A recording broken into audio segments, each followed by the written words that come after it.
The market outlook. So we got that relief bounce last week in the SPY. We positioned ourselves very well for this down move. Didn't really get caught with too much stock on our hands. And for the bounce, I handled it pretty well. Just a quick couple hit and run trades. And now we're in an area of indecision right here. A very, very important area.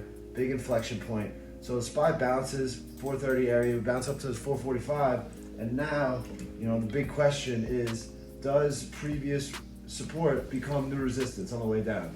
So as you can see, hourly right here, we're struggling with this 445 area. I think that's going to be the key to the whole market.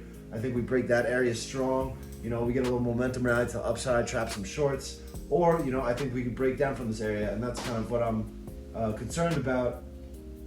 So I'm not very aggressive, on this given day with where we're at and the action we've seen. So it's very simple for me in that regard. It's like if we break this 445 higher in the short term, I think we're going to go on a run.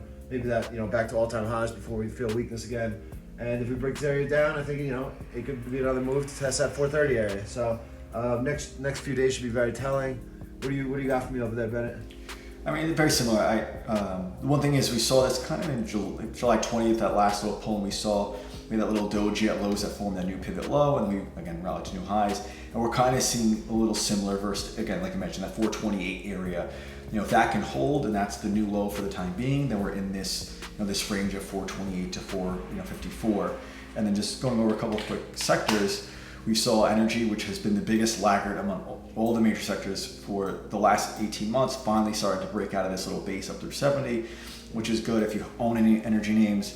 We see financials are still very strong. They've consolidated basically since April, and they're continuing to kind of make an attempt to break this kind of 96 area with the current pivot low kind of versus this 88. Another good sign again for us, the more active traders, is the utilities. That's typically a sector that people rush towards when they're fearful of the market. So seeing that the utilities are still getting pretty much smoked day to day as they pull in the 200 day is definitely a good sign that we can continue to break out into the upper end of the range in the overall market. We're seeing discretionaries break out, or look probably the best among all the sectors, to new all-time highs, while consumer staples, the things we need to buy every single day no matter what, toothpaste and stuff like that, is kind of inching over, looking like it's going to head back near this pivot low. So there's just a couple of sectors that I thought were worth highlighting.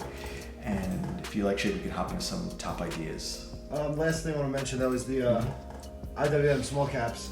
We see them getting to the top end of this range. They've just been experiencing resistance all year there. We should definitely expect more of the same if we get to the top end of that range. So just that's been the most important chart. We bounced in the market every single time we hit lows, and we've sold off every time this chart's hit highs. So just keep an eye on that one for a little short-term market direction.